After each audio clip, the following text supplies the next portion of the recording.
Assalamualaikum warahmatullahi wabarakatuh. Perkenalkan, nama saya Rahmi Nur Azizah dari jurusan Administrasi Publik, Kampus STIA Banjarmasin.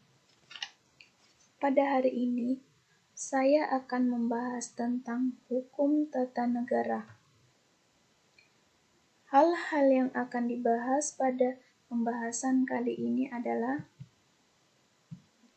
1. Pengertian hukum tata negara.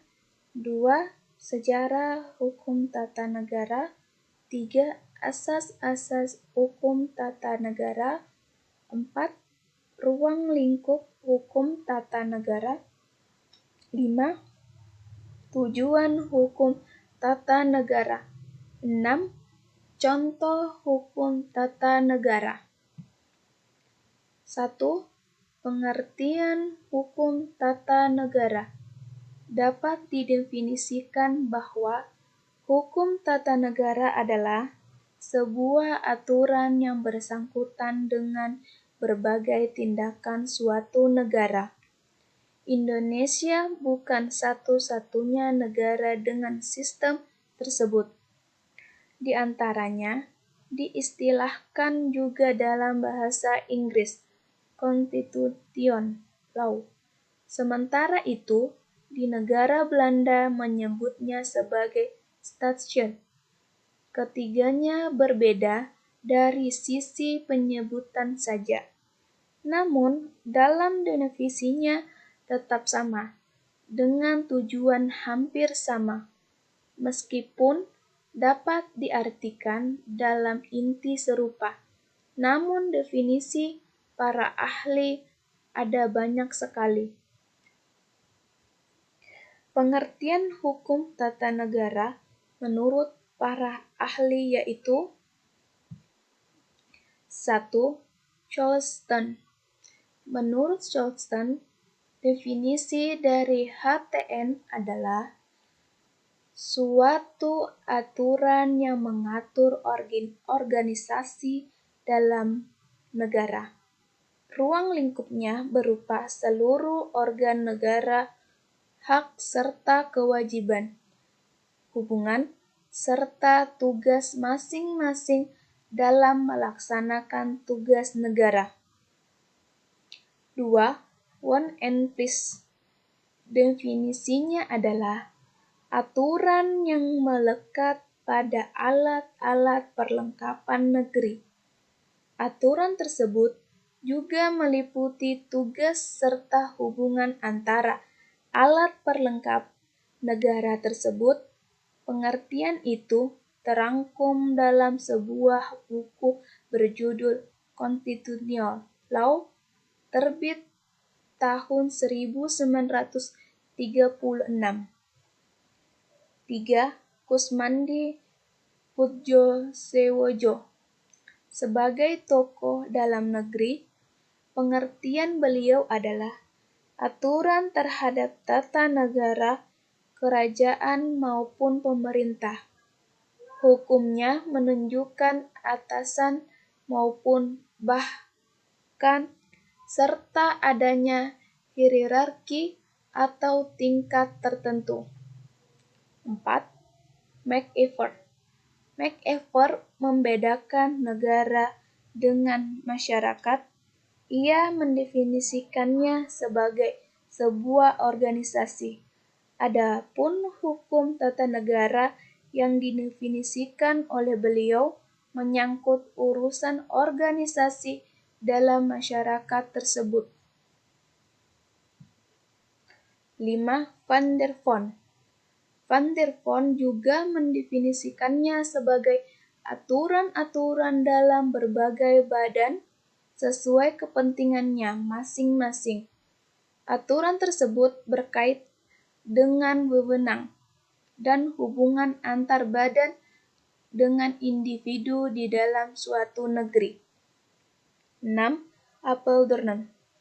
Intinya, pendapat Apeldoorn adalah menyebutkan bahwa hukum dalam negara merupakan sebuah aturan yang berhubungan dengan administrasi suatu negeri. Pengertiannya bisa dalam bentuk sempit maupun luas.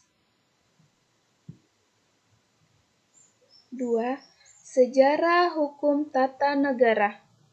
Sejak reformasi tahun 1998, tonggak sejarah baru dalam perjalanan ketatanegaraan di Indonesia seolah dimulai dari awal, dari tahun 1999 sampai tahun 2002. Undang-Undang Dasar 1945 telah mengalami perubahan mendasar sebanyak 4 kali.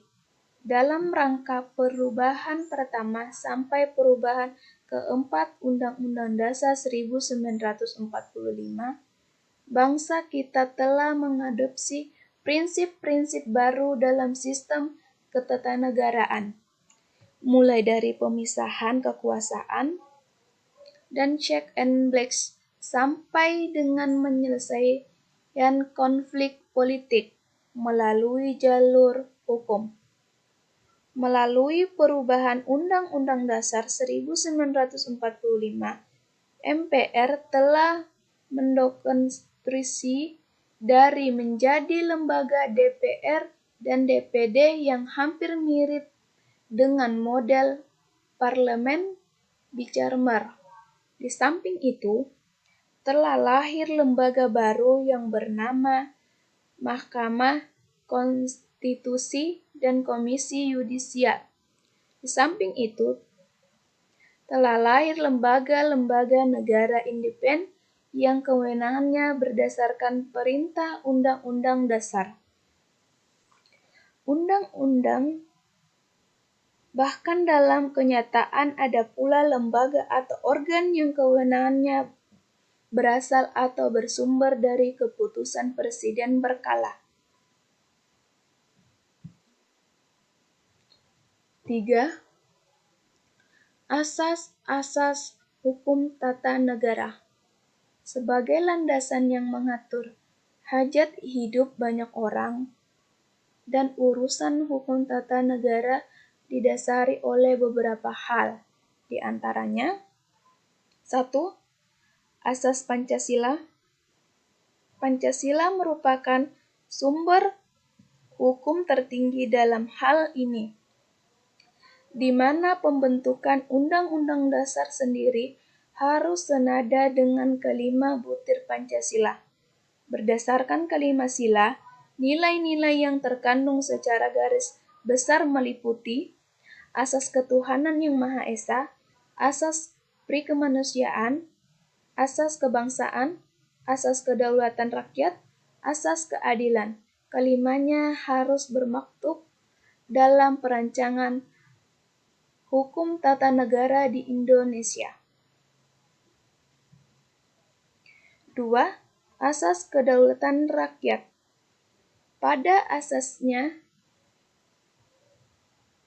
kekuasaan tertinggi dalam negeri ada pada tangan rakyat, namun dalam pelaksanaannya diwakilkan oleh MPR. MPR sendiri membagikan tugas lagi kepada badan-badan di bawahnya, di mana semua harus patuh pada ketetapan hukum ini. 2. Asas negara hukum.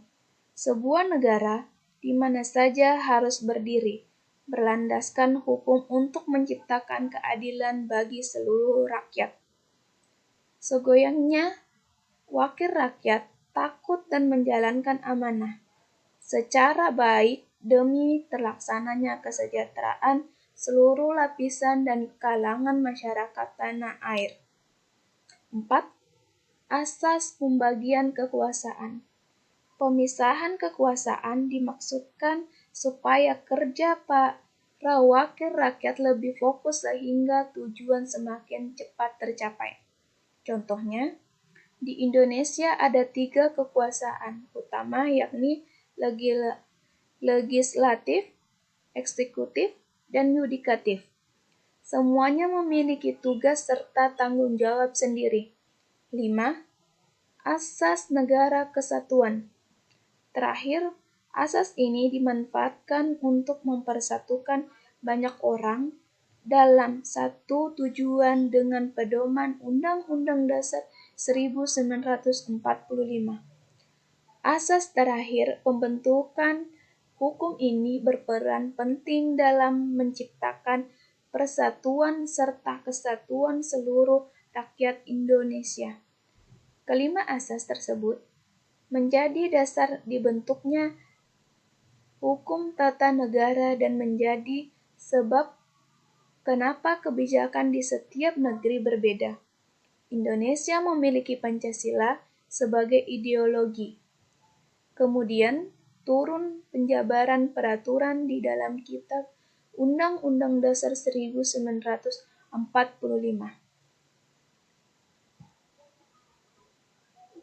Ruang lingkup hukum tata negara. Ruang lingkup hukum tata negara, bentuk negara, kesatuan atau federasi. Struktur umum dari negara sebagai organisasi yaitu bentuk pemerintah, kerajaan atau republik. Sistem pemerintah presidensial, parlementer, monarki, absolut. Corak pemerintah, diktator, praktis, nasionalis, liberal, demokrasi. Sistem pendelegasian kuasa negara, desentralisasi meliputi jumlah, dasar, cara dan hubungan antara pusat dan daerah. 5. Tujuan hukum tata negara. Negara adalah sebuah organisasi besar di mana di dalamnya ada pemerintah dan rakyat. Di antara keduanya, ada kekuasaan yang mengatur operasional satu negeri.